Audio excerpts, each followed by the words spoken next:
The story of Gothic and her proud association with the Commonwealth Tour begins at Birkenhead. We first see the 16,000-ton liner here during her fitting out. Plenty of elbow grease from the matlows, deckhands and stewards alike went into these early preparations. No effort was spared to ensure that Gothic would play her part to perfection.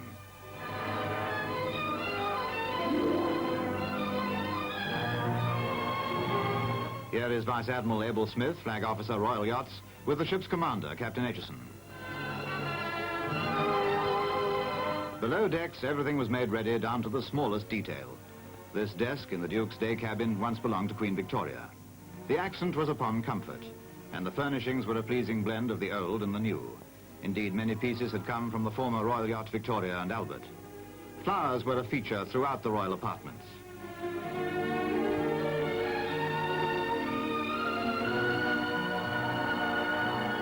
And finally, the royal dining saloon with its splendid candelabra. Gothic's first rendezvous with the Queen was at Jamaica, and it was there that we first see Her Majesty and the Duke after their flight in the Stratocruiser Canopus. The warmth of their welcome speaks for itself.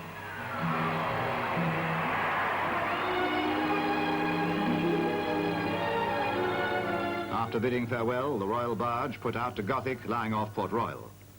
Vice Admiral Abel Smith was in attendance, and Captain Aitchison was presented, as were all the ship's officers.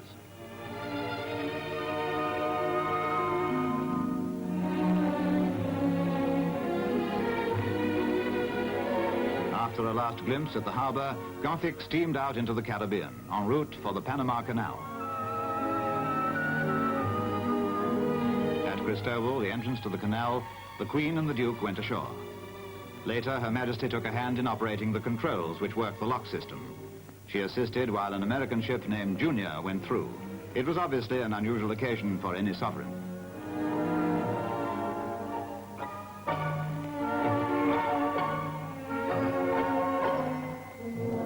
The royal travellers went aboard Gothic once again at Pedro Miguel, and the ship was hauled through the locks by powerful electric mules. For the journey across the isthmus, vessels are lifted a total of 80 feet before returning to sea level at the termination of the canal.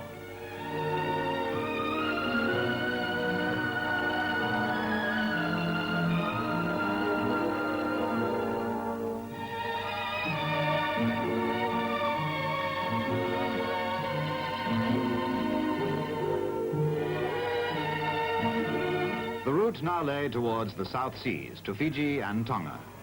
But before making a landfall, King Neptune was welcomed aboard when the vessel crossed the line. It was the usual cheerful ceremony, and everybody was determined to celebrate it in the traditional manner.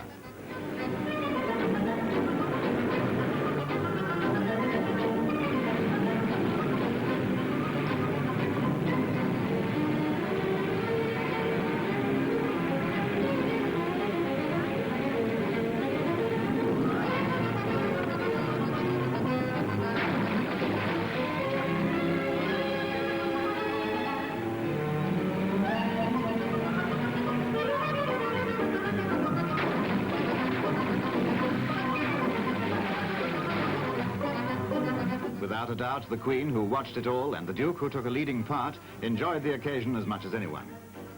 It wasn't long before Gothic arrived within sight of Fiji, where the royal party were to stay for 2 days.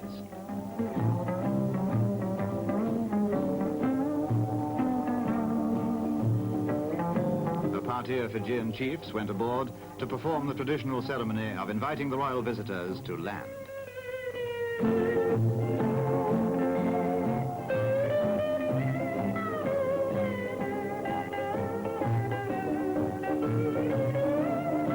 At the end of this short but memorable visit, the tour continued by flying boat. Meanwhile, Gothic was on her way so as to be at Tonga in time to meet the Queen for the next stage of the voyage.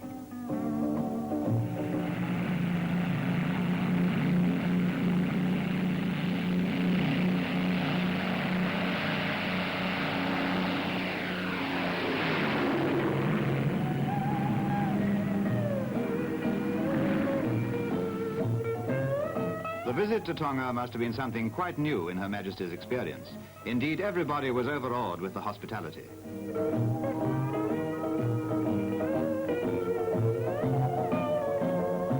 Here are some of the crew returning to the ship laden with gifts from the delightful people of the Friendly Isles.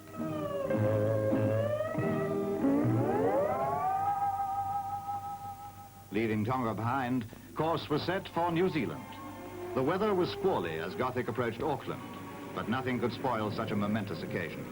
This was the first time a reigning sovereign had visited this country.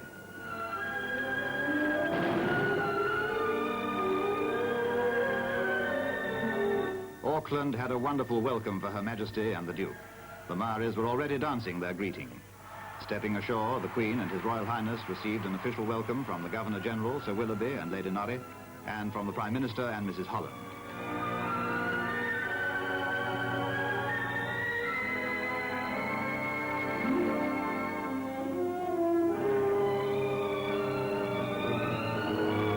"39 days were spent in New Zealand, and the same warm-hearted affection was a feature of every welcome. In Wellington, cheering crowds lined the streets as the Queen and the Duke drove past. After a very full program in the north, the tour continued in the South Island, and one of the engagements during the visit to Christchurch was an afternoon at Addington trotting course. The population of Dunedin, mainly Scottish by descent, showed their loyalty in no uncertain way.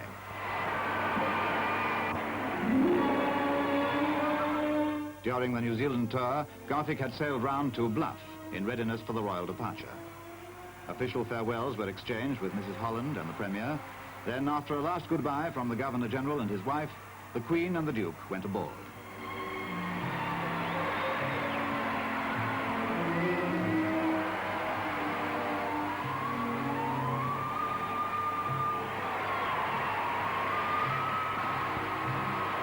The crowds waved them bon voyage as Gothic pulled away.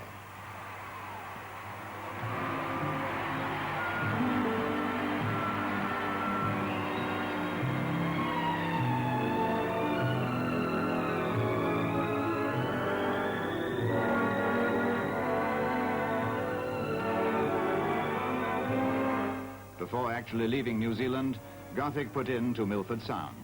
The massive grandeur of the hills was an unusual setting for the ship.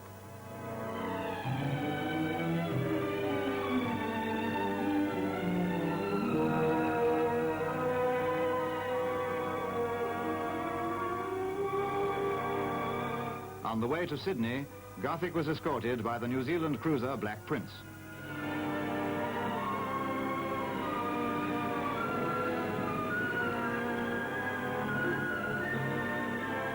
Approaching the magnificent harbour, escort duties were unofficially taken over by the people of Sydney, in craft of all descriptions. It was a splendid moment as Gothic made her stately entrance, proceeding slowly towards Athol Bight.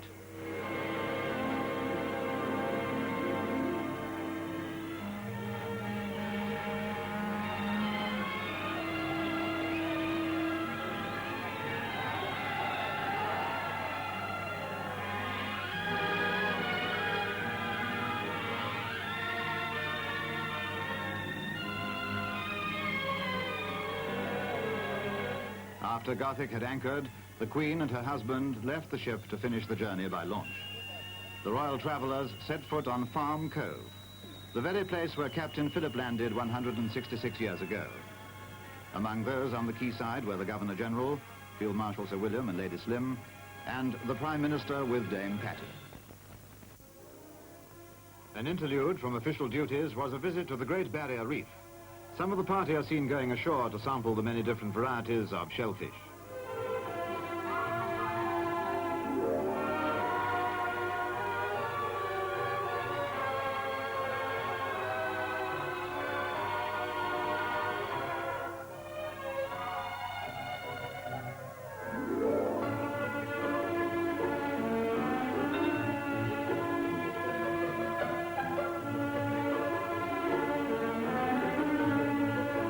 On board Gothic once again to Australia's island state, Tasmania. Hobart, Australia's second oldest city, was second to none in its loyalty and affection. In Melbourne, almost 1 million people joined in the cheering as the royal car drove by.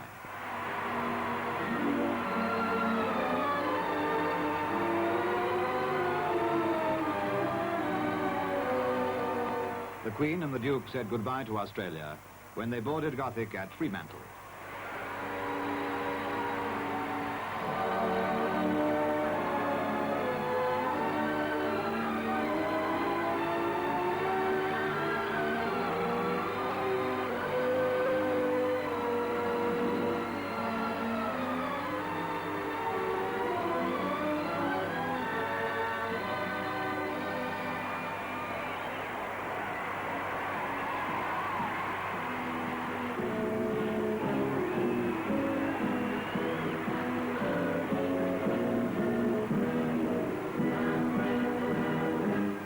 Marshal Sir William and Lady Slim joined in the ship-to-shore farewells as Gothic pulled away.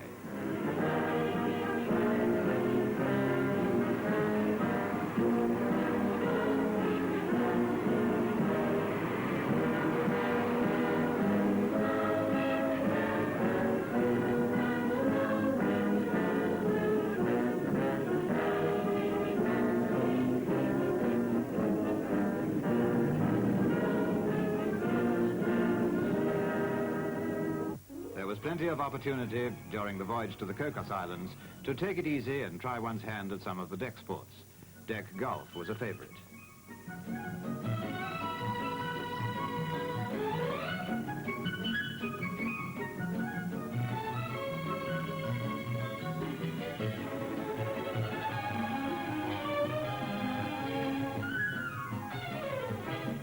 Arriving at the Cocos Islands, Gothic anchored 2 miles out, and the Queen and the Duke went ashore by launch. The Malays performed their traditional dance of welcome. 2 model schooners were presented to the Queen, one for Prince Charles and one for his sister. It had been a great occasion in the quiet and uneventful life of the Cocos Islands.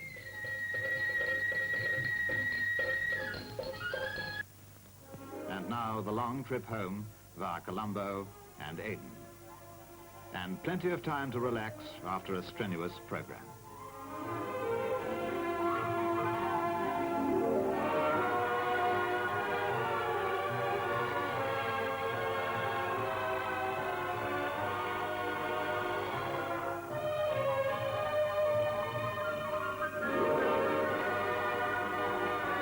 Throughout the trip, the organization had gone like clockwork, and the efficiency of this particular group was by no means the least appreciated.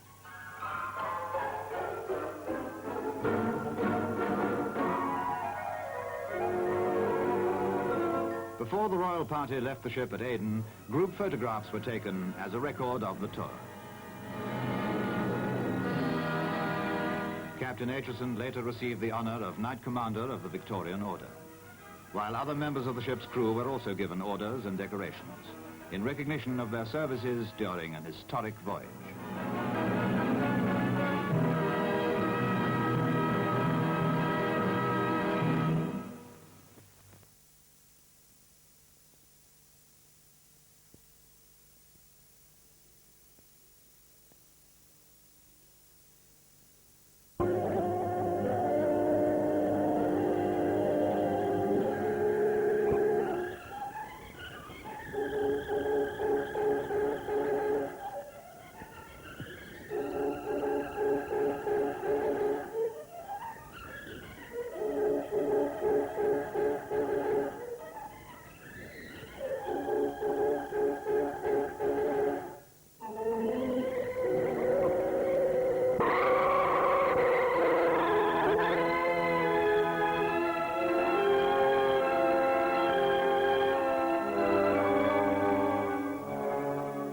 Our world, and we with you to sail right round it. But in the firmament are many more. And so, in honor of the stars that were to guide us, our ship was named the Southern Cross.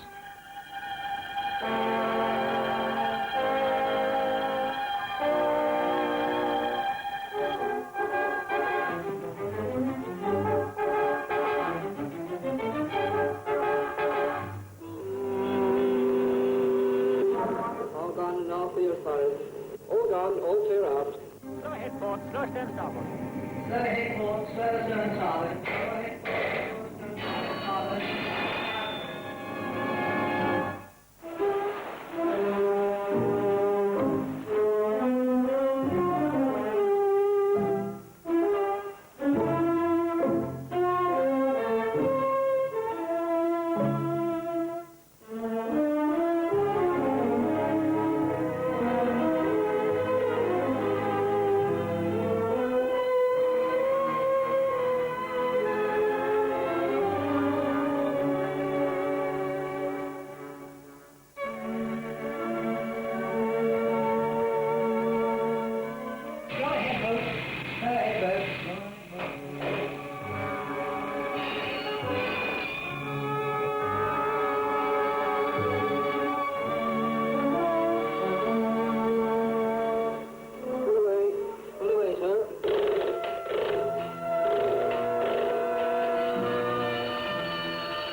ship of strange and brave design left Southampton on her maiden voyage to sail around the world in under 80 days.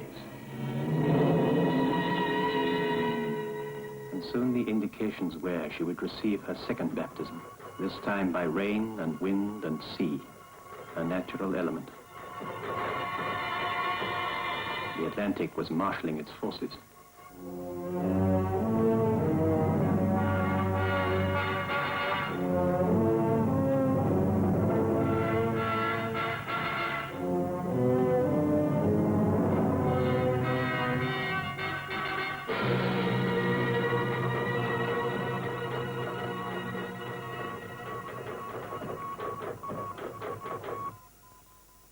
Meanwhile, as the storm clouds gathered, another message came to cheer her on her way.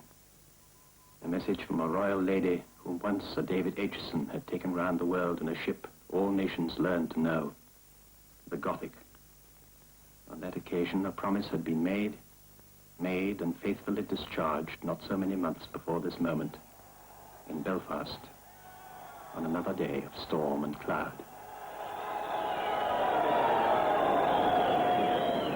I name the ship Southern Cross. May God protect her and all who sail in her.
She survived it well, and with stabilizers out, rode the seas with confidence as she was meant to do. Good morning, ladies and gentlemen. This is the Chief Officer speaking. As you all know, each and every one has a muster station in case of an emergency. At 4:30, we shall exercise muster stations by means of ringing the alarm bells. That is all. Thank you. Trained sailors as we were by now, we knew what that meant.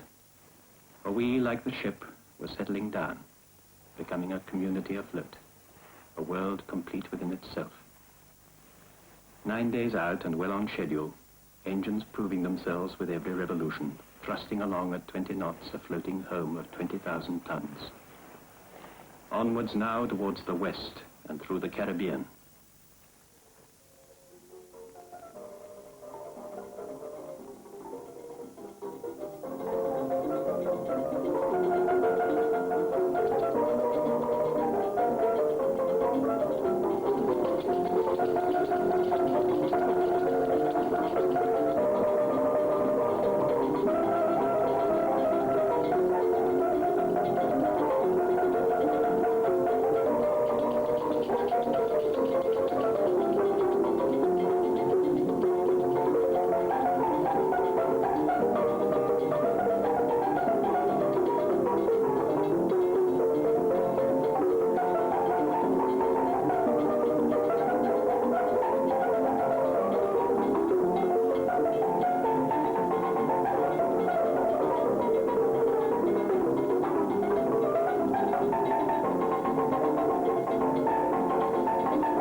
Time for a glimpse of the hills of Trinidad. Time for a drink with the pilot who this morning brought us in. Then along the coast to Curacao. There through the night she'd taken on her fuel for the long sea stretches that were waiting. And then she was on her way towards that miracle men call the Panama.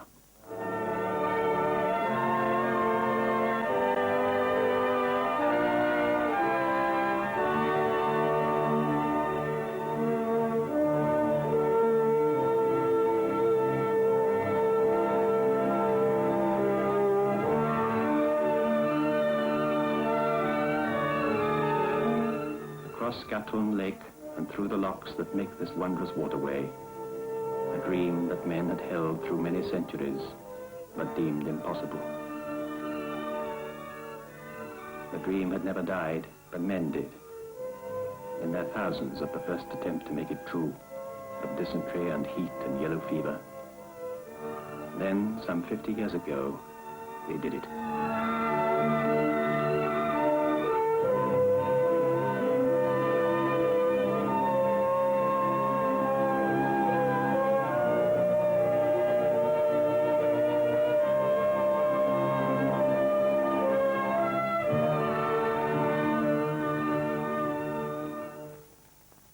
On schedule number 1, the Southern Cross was almost through, in something like 5 hours. Now she approaches the locks of Miraflores, final link that will bring her to Balboa, and the sunny side of the world.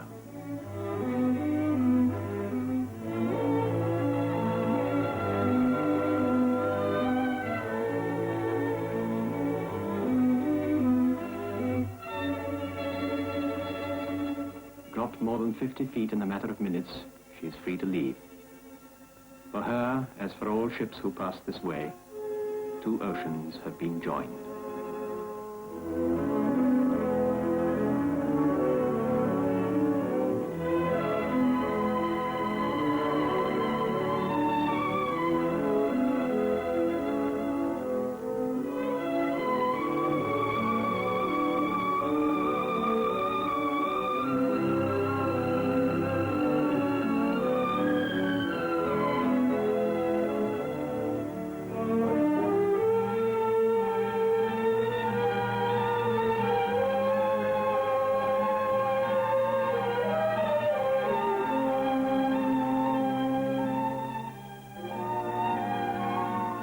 Now, like stout Cortes and his men, we were to gaze at the Pacific.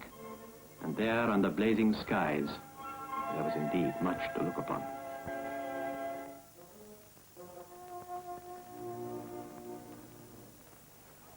It was time going for backward. Let us say that for the moment it just stood still, though none was wasted. Time to talk of and believe in monsters, sailors' ropes, and maybe yarns entangled. Time to warn young ladies of the hazards of the sea.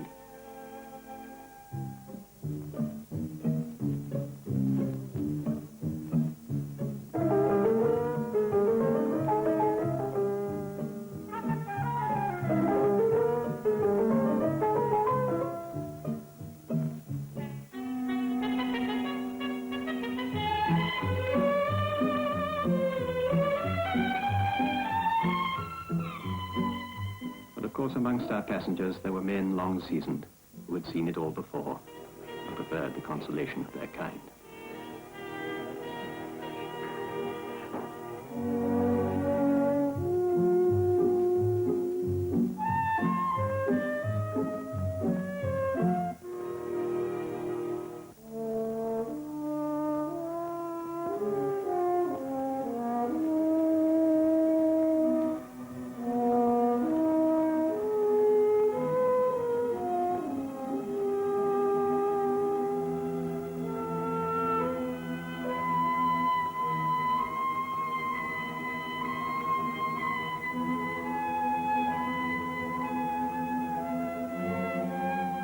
Onward steadily across the vastest ocean in the world, calm and peaceful to the eye, but ready to snatch at the stoutest ship to remind her she's intruding. In those latitudes, she was indeed a painted ship upon a painted ocean. And for the sailors in the cross trees, this was no idle fancy. Daily a constant battle waged between her pristine coat and the erosion of the sea, evoking images of days long gone and the tales in colored storybooks.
So to Fiji, to a greeting that scrupulously avoided undisciplined guitars and solemnly concentrated upon proclaiming that this particular foreign field was British.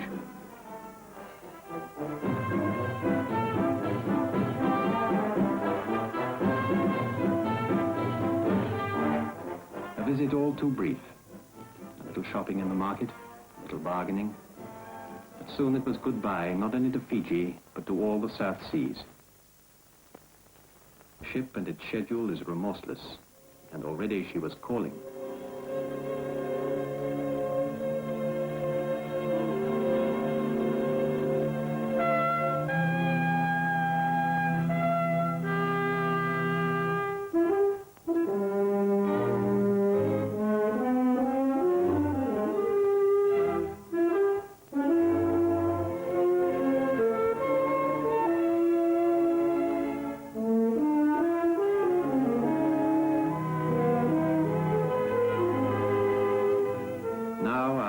Became more realistic, more given perhaps to serious things. For many of our passengers, its real purpose was approaching. New tasks, new hopes. New Zealand lay ahead.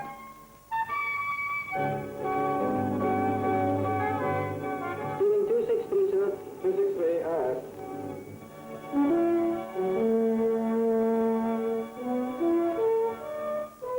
A greeting to a sister ship. For in those watery wastes a ship is seldom seen. So good luck, Dominion Monarch, and bon voyage. The dream islands were now behind us. Somewhere ahead lay another kind of dream, dreams more real. For some 600 of our passengers, New Zealand would be journey's end. Long-held dreams softened by distance and sea vistas soon would meet the test of cool reality. A landfall full of its own peculiar wonder for those about to call it home. On the quay at Wellington, we discharged the only cargo that our ship was built to carry. Hopes, excitements, ambitions, aspirations, visions of a new and different life.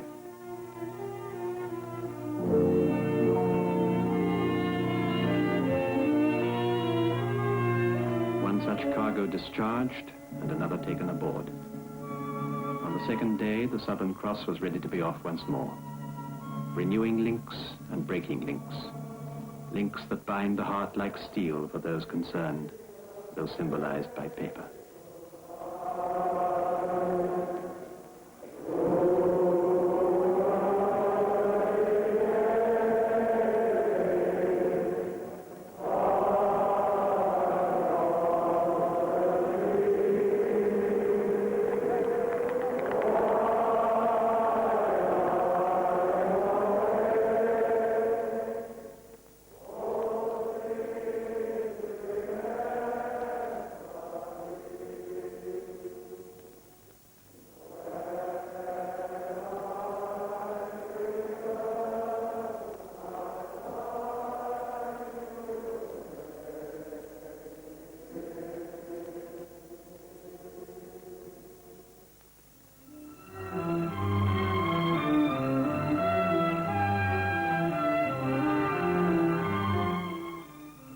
Now the tempo of our journey seemed to quicken.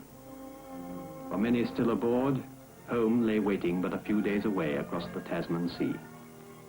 But thoughts can outspeed the fastest ship, and anticipation go winging far ahead.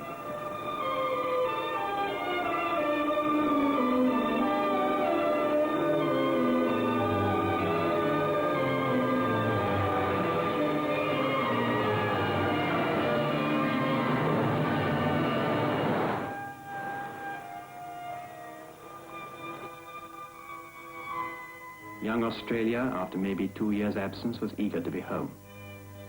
Useless to curb their urgency, futile to tell them that Melbourne, for example, had survived without them, was still unchanged, and would be waiting graciously for their return.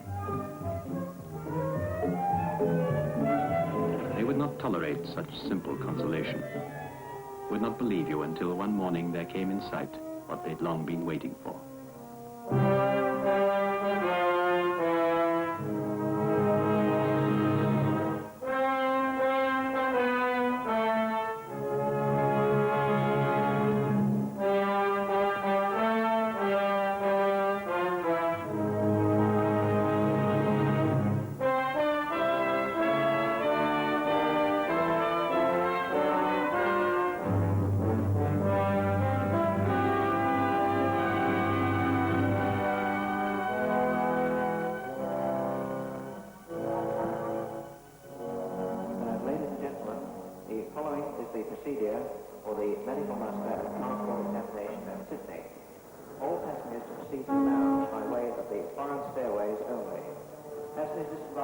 Australian ports to proceed along the starboard side of the lounge deck to the after end.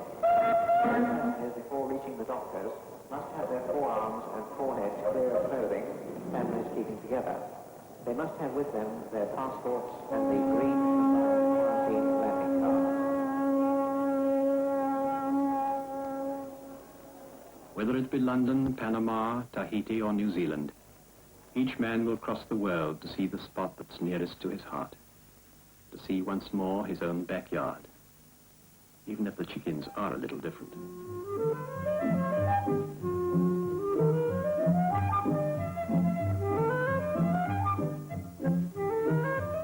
For the rest of us aboard, we have but little time to see Australia's vastness, a glimpse of Perth, and it was time to say goodbye not only to its Port Fremantle, but to Australia itself.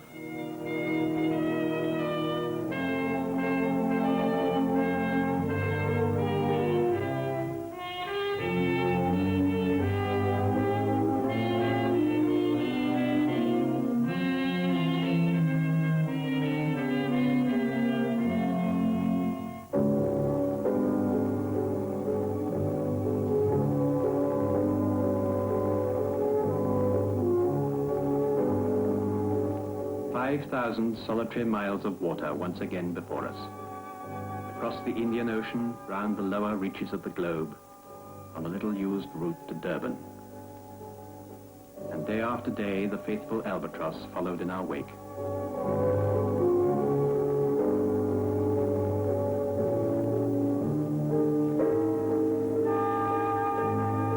The Southern Cross had sailed through spring, 2 summers, a winter, and an autumn.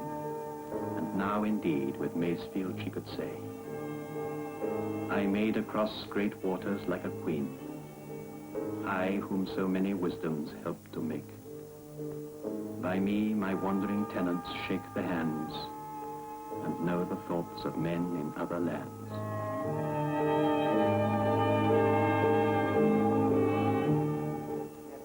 Here's an announcement for those proceeding on tours. Those passengers who are proceeding on tours will they now proceed to the wharf where they will find the cars awaiting them.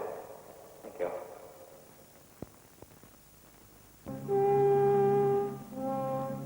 This was our first glimpse of another continent.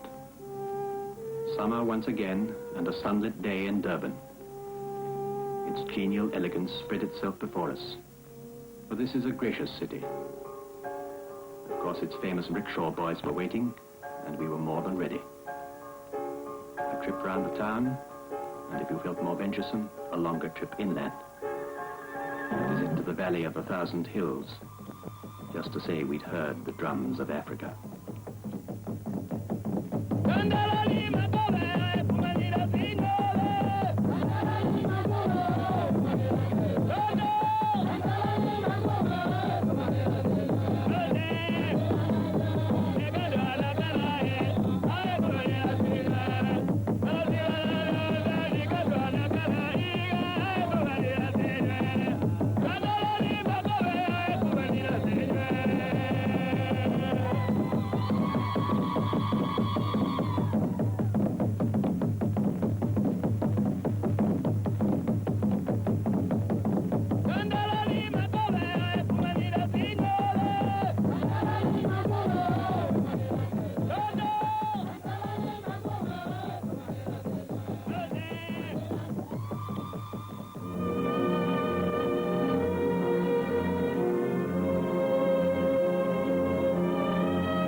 Soon, it was goodbye to Africa.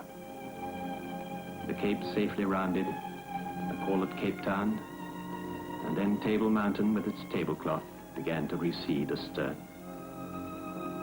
The Southern Cross was now on course for home. Up the coast of Africa, onward once more into the tropics, and those fantasies the tropics bring at sea.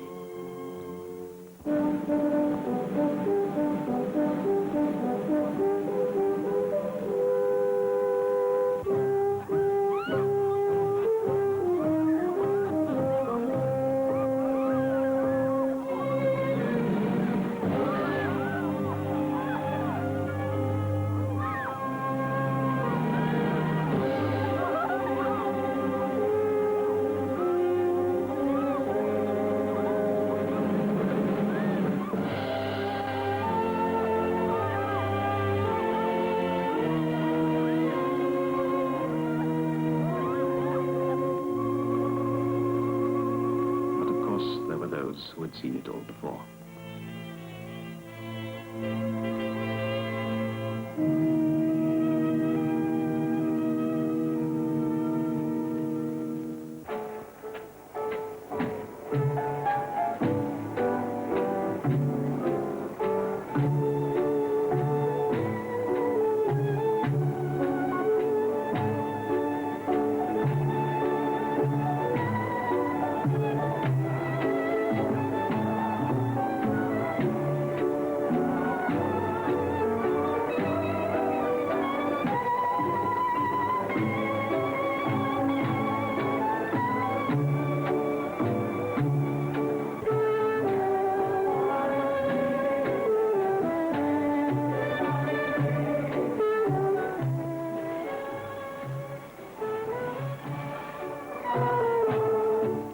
Adieu, adieu, kind friends, adieu, adieu, adieu.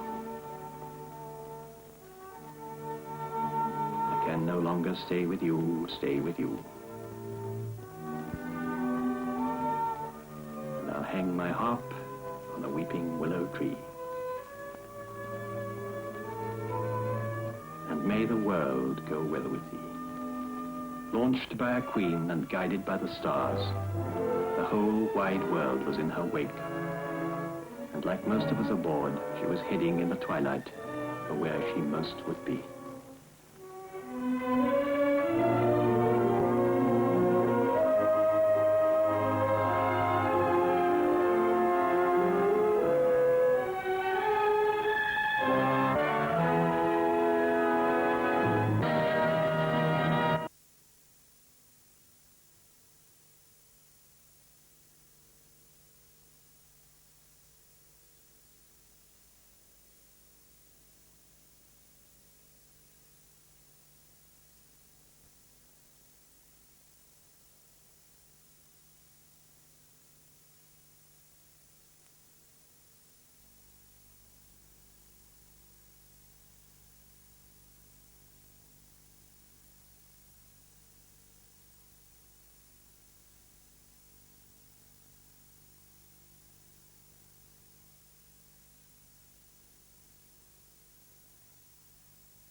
6 to a cabin.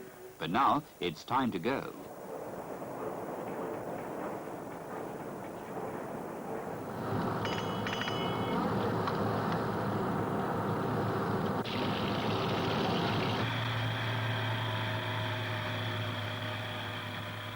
Even for hardened travelers, the departure of a big ship is always a thrill, as almost imperceptibly at first, she begins to move away from the land, with its drizzle, which has confined so many people for so long. And now at last, it's full steam ahead on our journey to the sun.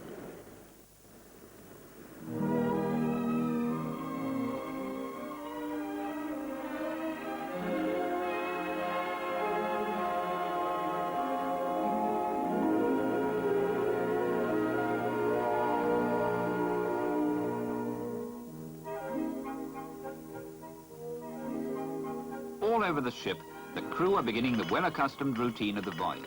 A routine with one objective, the pleasure and comfort of the passengers. From bridge to engine room and from galley to public room, efficiency is the watchword.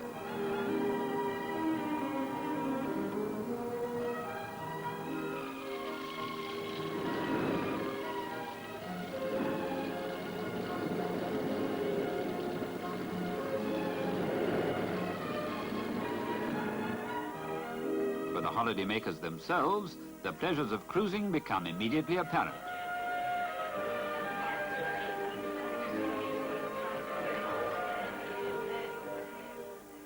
You can have a drink at duty-free prices. You can meet people. A ship's hostess is there to spare you the embarrassment of self-introduction, and above all, you're surrounded and supplied with everything that you can possibly want.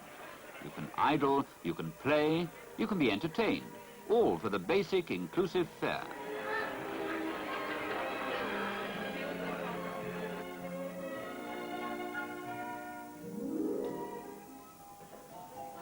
You can dance in the spacious lounge to the music of the ship's orchestra. With the many people aboard, all with varying tastes, a cruise must supply something for everybody. And on the Northern Star, this requirement is more than just fulfilled.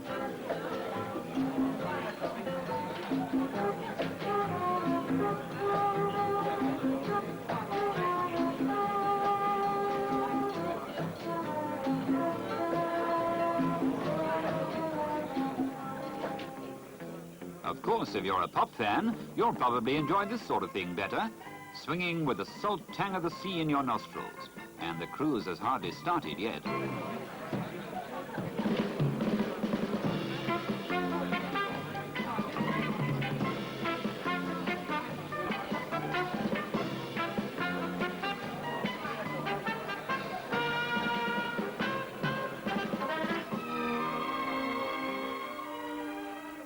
Dressing up in life jackets and checking boat stations is also quite fun, and at least it's something you don't do every day of your life. But it's further evidence of the attention to detail, not only to ensure your enjoyment, but your complete well-being.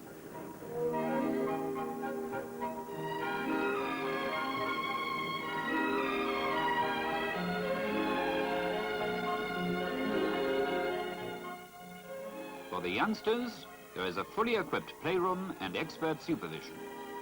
It's a boon for parents who badly need a break and gives Mum plenty of time to visit the ship's hairdresser. After all, it's important to look smart. She may be dining with the captain tonight.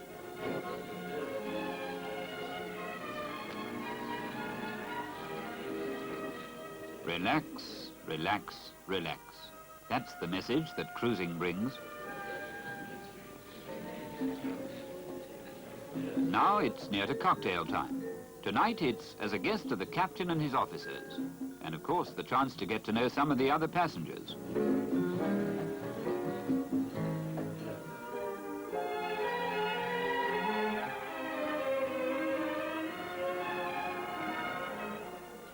Almost before we realize it, the sun has come to stay. And it's out with the deck chairs and the suntan oil.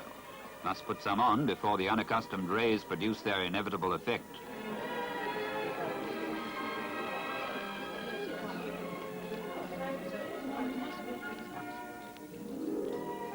Some people have all the luck.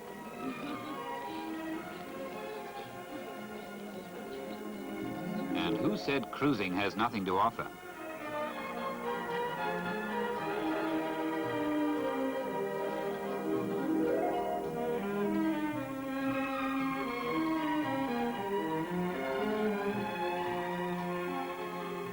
Quite apart from the good life on Northern Star, a tremendous attraction of cruising is the exciting places you visit. The whole cost can be paid for in sterling, unless you want to spend money ashore, and so it's as well to change a bit in case you see something you really want to buy. As we dock, it's time to get the postcards written to catch the post home. They'll want to know how it's going.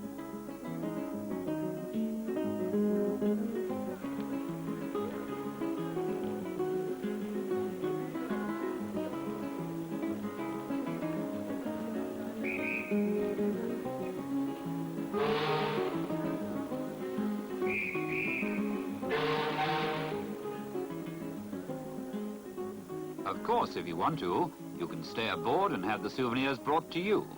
But most people enjoy a trip ashore. And then back to your floating hotel, and we're off again.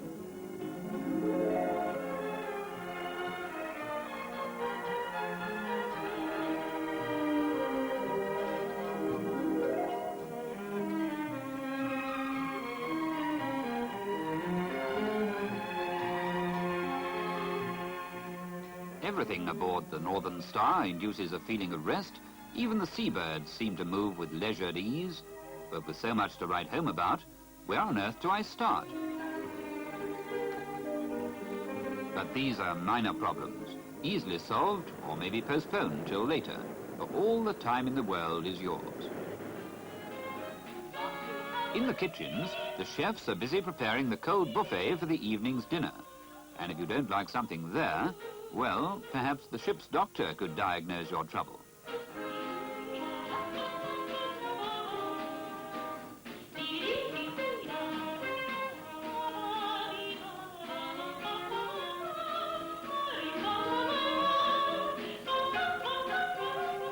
Entertainment of every kind is provided. You like cabaret? Well, here it is. A boy saying to the girl, "Golly, baby, I'm a lucky cat." Talking about the girl, saying to the boy, "You and me is lucky to be on." Happy, happy boy.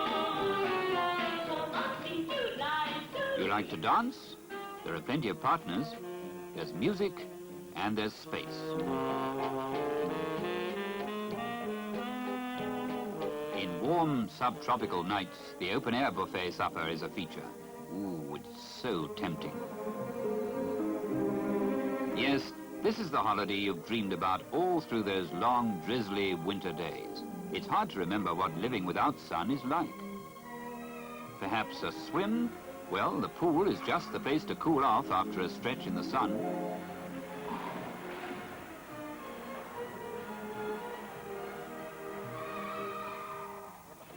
And then it's into port again. And our arrival causes as much excitement ashore as it does aboard. The purser, by the way, will always arrange a sightseeing tour ashore and tell you all about the interesting places to be seen. Tours are organized for an extra charge, or you can wander around alone and spend nothing. That is, if you're strong-willed enough to refuse the blandishments of the local salesman.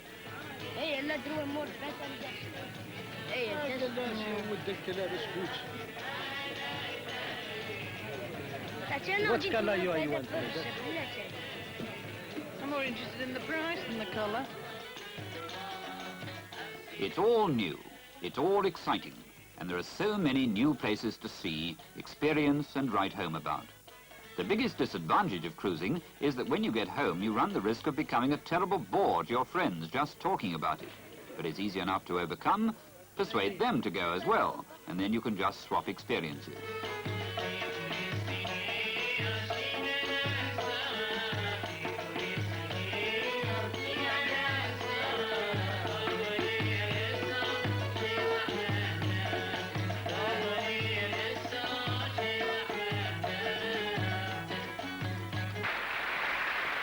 Many of the ports visited also cater for tourists with duty-free prices, so going ashore needn't be an expensive business.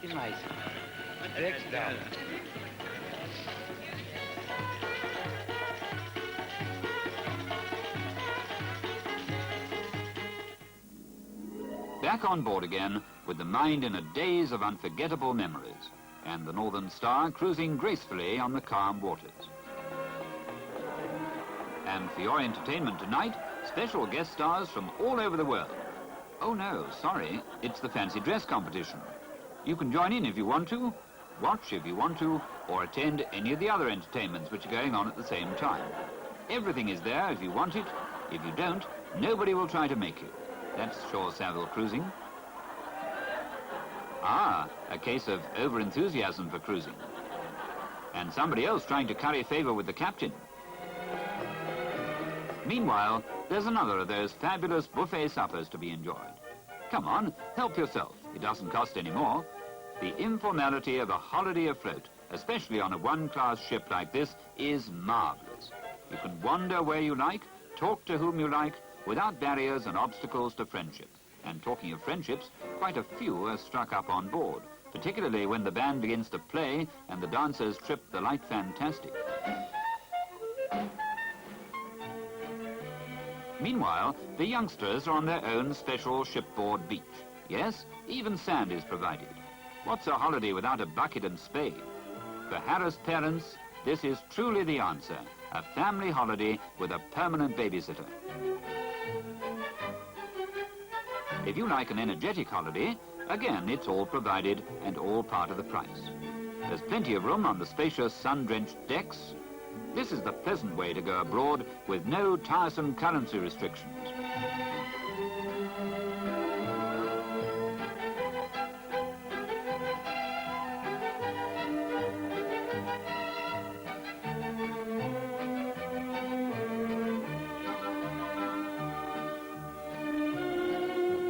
The sun worshippers attend their favorite ritual, and the libations of suntan oil continue to bring their blessings to the user.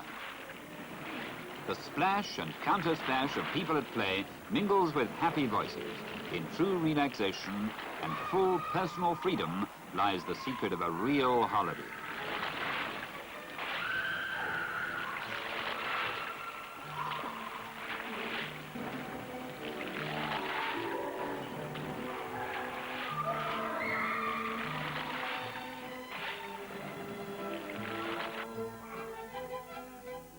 Right now, it's time to enjoy another port of call on this wonderful journey to sunshine.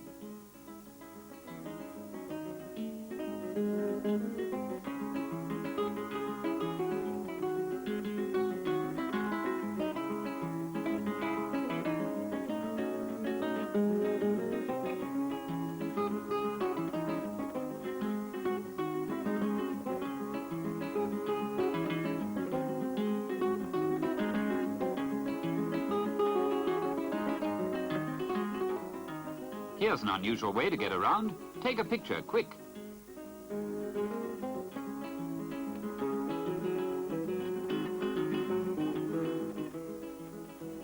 So that's where all those little baskets come from.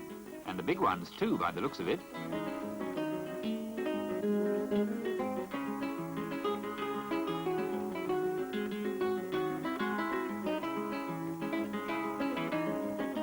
There are often colourful festivals to be enjoyed during the trip ashore.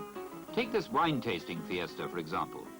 And if a free drink-up is not enough, well, in between the sips, there are dancers to entertain you. And what more could anyone ask? Among the many exotic sights ashore are the flower markets, a treat for the gardeners amongst us.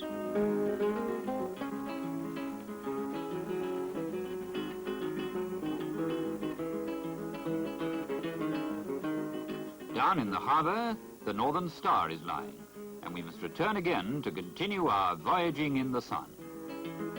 All too soon, the end is coming. Let's talk about next year, and let's try and make it a longer one. Cruise, of course. Have a fantastic time. Needn't necessarily be your friends, need they, really? No. Yes, you could, not very Get close friends. 2 friends of yours and they could bring all their friends. It's cheaper, 4 or 6 berth cabins, fantastic. Yeah. Every sunset, however beautiful, brings with it the inevitable feeling that time is passing, and soon it will be back to the old routine. But it will be back as a different person, fresh in mind and body.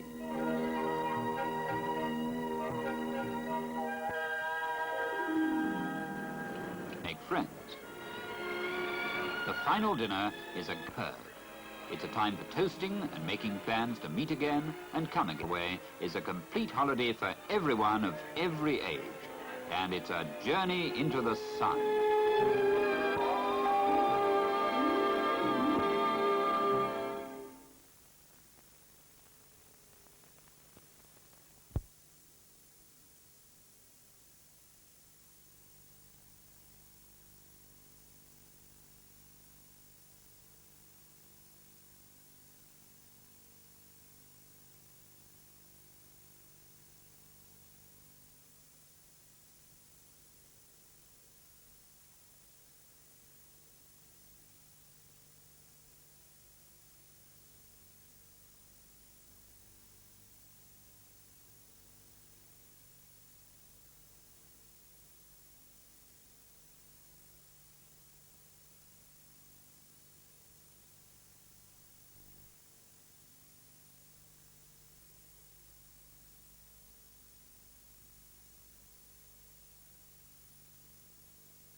Over to you, Miss Russell.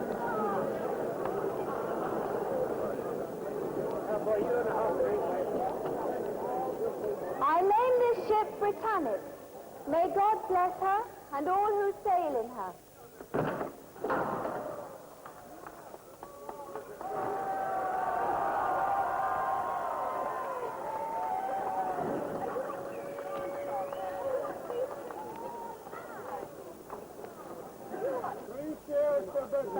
Could you both come this way? Hooray! Hip, hip, hooray! Hip, hip, hooray! They didn't, did they? Now,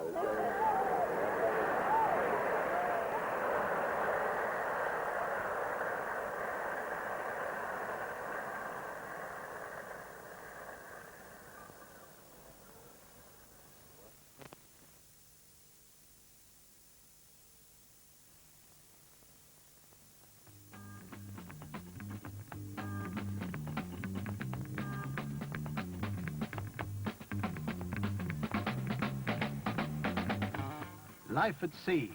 This is the sort of thing for a young chap. An officer in the Merchant Navy. Adventure, seeing the world, those seabirds, eh? Actually, it isn't quite like that. Do you mind, old boy? As I was saying, this is a wonderful career.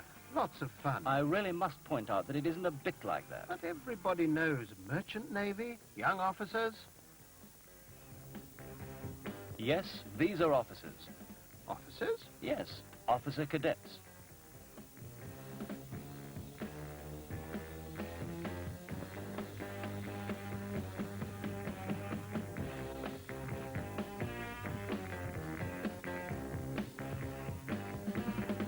They have to do a lot of the hard work alongside the deckhands.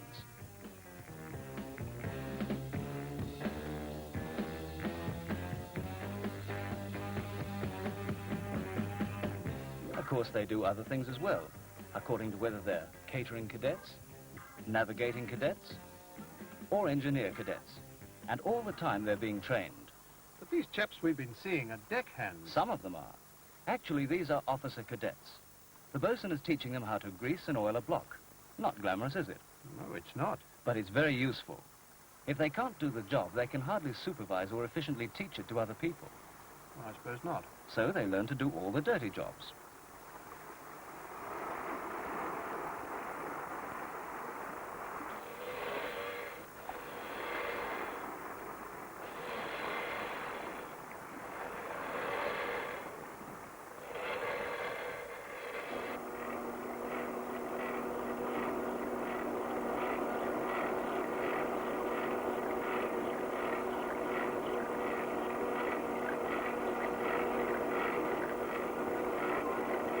Life at sea for a cadet officer is not a sinecure.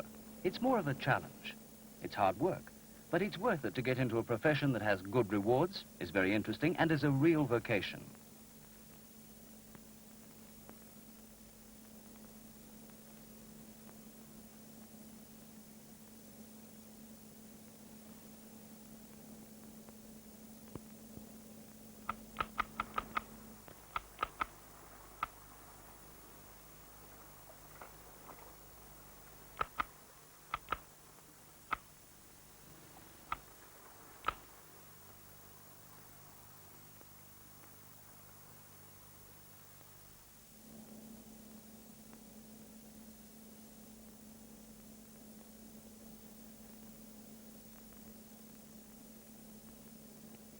A cadet officer is not just learning. He's also helping to run the ship, where he's receiving a training which, if he works and has got it, will put him in command of a ship in his 30s. It's not a bad prospect.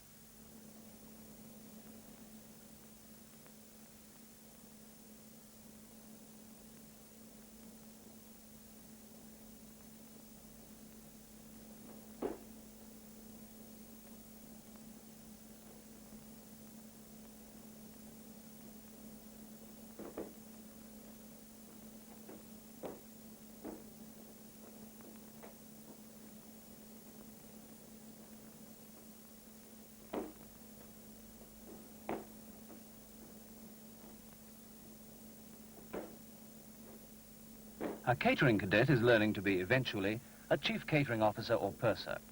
He has plenty to learn about food, storage, purchase, cooking. In fact, all that a really good restaurateur must know, plus a great deal more. He will supervise not only the issue of stores, but also the cooking and serving of meals. And it's on a ship going from A to B. His training as a purser is akin to that of a hotel manager.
seems like hard work. Yes, it does, doesn't it?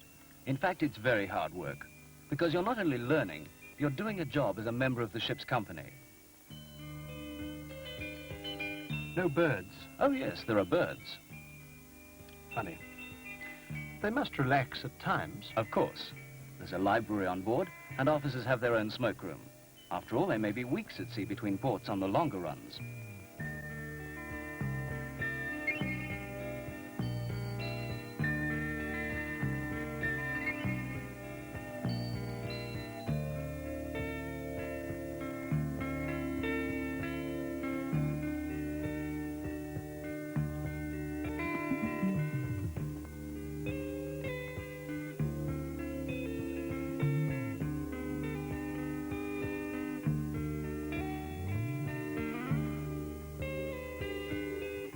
Time passes very quickly. There's a good deal of studying to be done. Did you ever give up?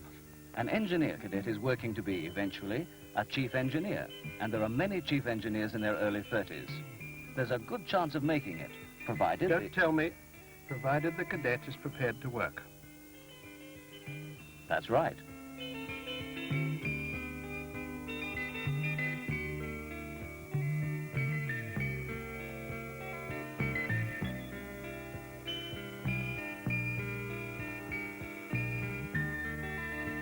It's nice to see somebody relaxing. Yes.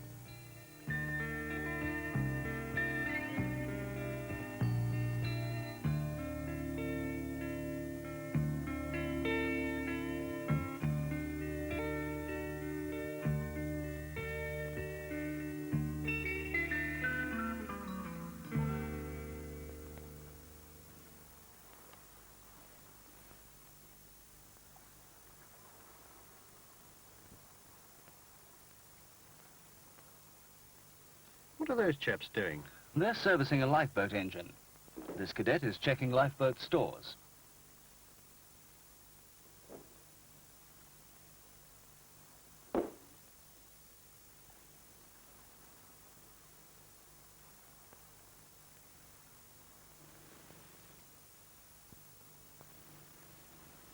Now, this is the sort of thing. We're coming into port. That's what I mean. Shore leave, glamorous foreign scenes, dark-eyed... If you could wait a moment, I'll show you. I could have guessed it.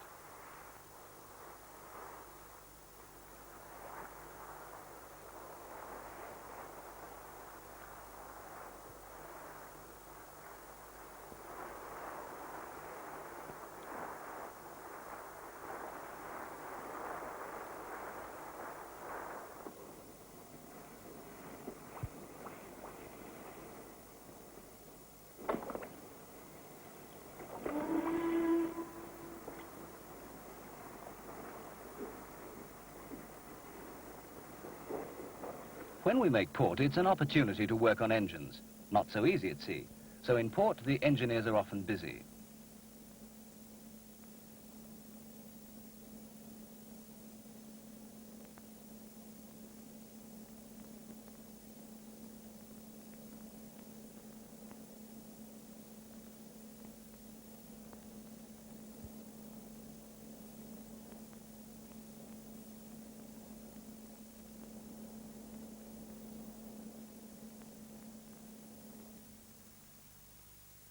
Then there's a lifeboat drill for the crew. Cadets play a big part in this. Safety precautions are almost a way of life at sea.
What about shore leave? Wait a moment. But the most important thing is cargo loading and unloading. That is what a ship is built for. Cargo loading has to be supervised and cargo stowage seen to. Winches and other equipment have to be checked. Don't they get shore leave? Oh, yes. But it doesn't come first, you understand.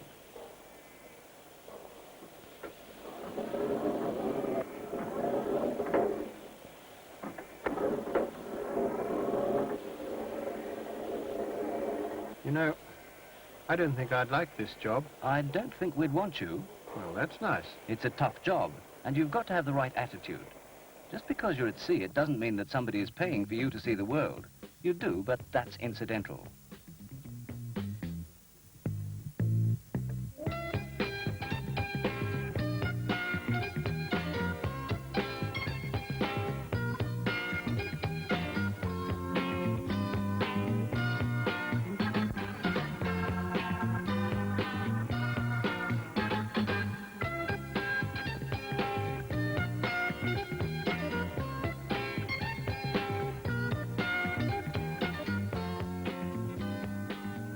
There you are, birds. You know, I don't think I'm with you anymore.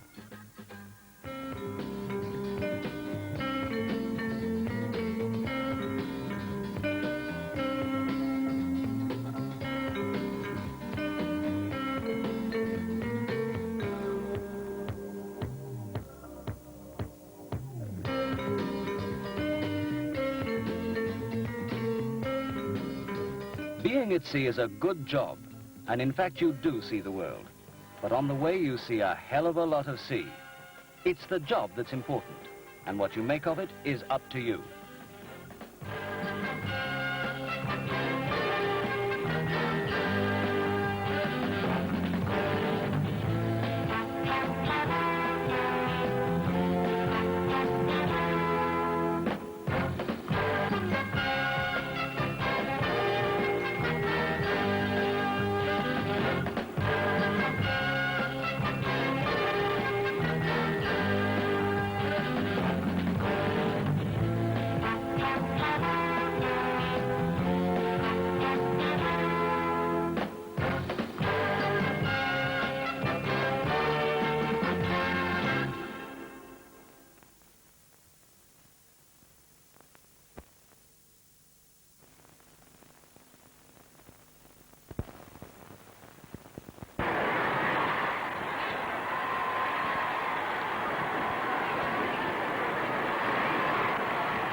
I name this ship Northern Star.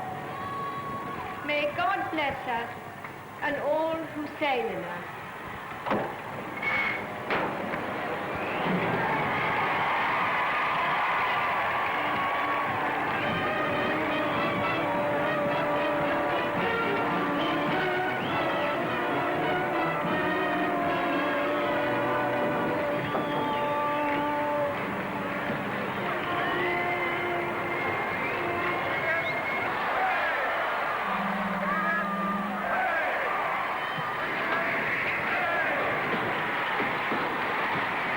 That great day was in June 1961. In the summer of 1974, Queen Elizabeth, the Queen Mother, travelled down from Windsor to Southampton to pay an informal visit to the 24,000-ton Savill liner Northern Star, which she'd last seen as the ship slipped into the waters of the River Tyne. Queen Mother was greeted at Southampton by Lord Beeching, who is chairman of Savill's parent company, Furnace Withey. Lord Beeching then presented Mr. Brian Shaw, the chairman of Savill.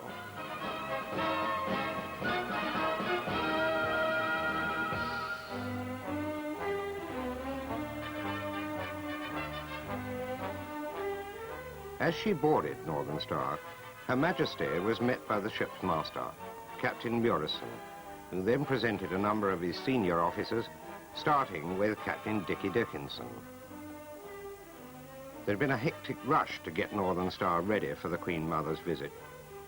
Only a few hours previously, the ship carrying 1,000 passengers had arrived at Southampton from a cruise.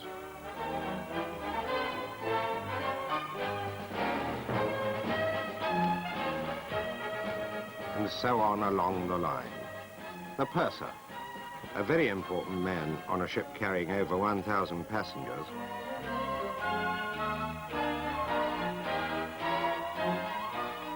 So too is the chef, who plays such a large, yes, large seems an appropriate word, doesn't it? Such a large part in the happy running of the ship.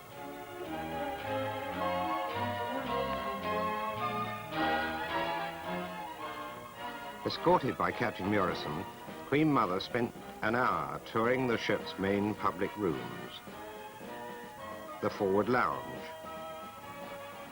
the smoke room,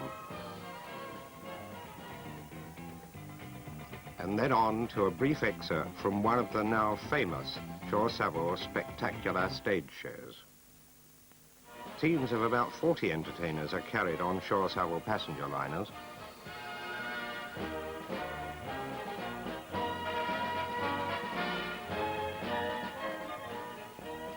From the show, the party moved on to the tavern bar.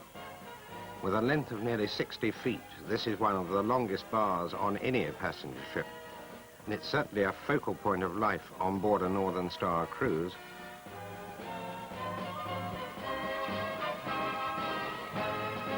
Fortunately, it was a perfect summer day for the Queen Mother's visit.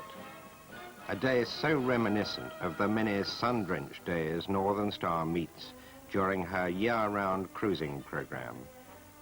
The ship spends 6 months of the year cruising from Southampton and the other 6 months in the Pacific.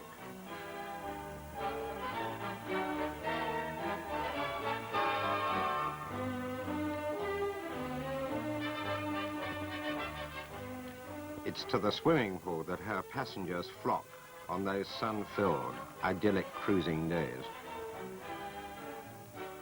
In 1975, Northern Star, together with Shaw Savill's other great passenger liner, Ocean Monarch, will be making a total of 24 Sequest cruises to the sun.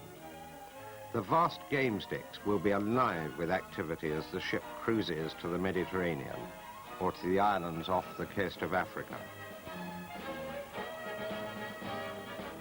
And there's always the shop for the passengers to acquire that last-minute present they forgot to buy at one of the exotic ports that Northern Star visits.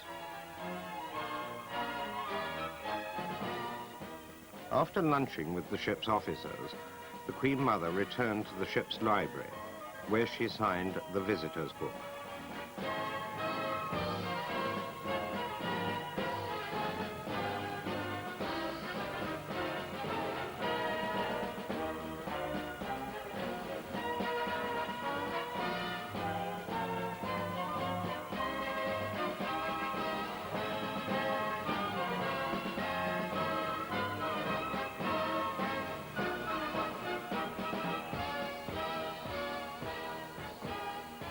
Her Majesty also signed this coloured photograph of the ship, which now hangs in the captain's day room as a permanent and happy reminder of a memorable day.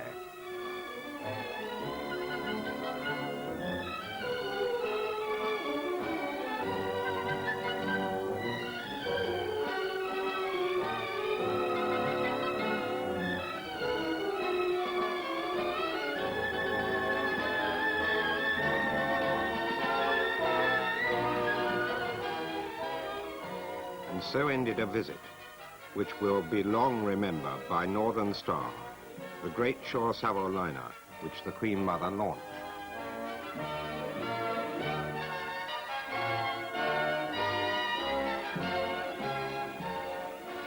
A few hours after the Queen Mother's visit, Northern Star was sailing away down Southampton water, bound for the sun and the round-the-clock excitements and relaxation of another Shaw Savill cruise.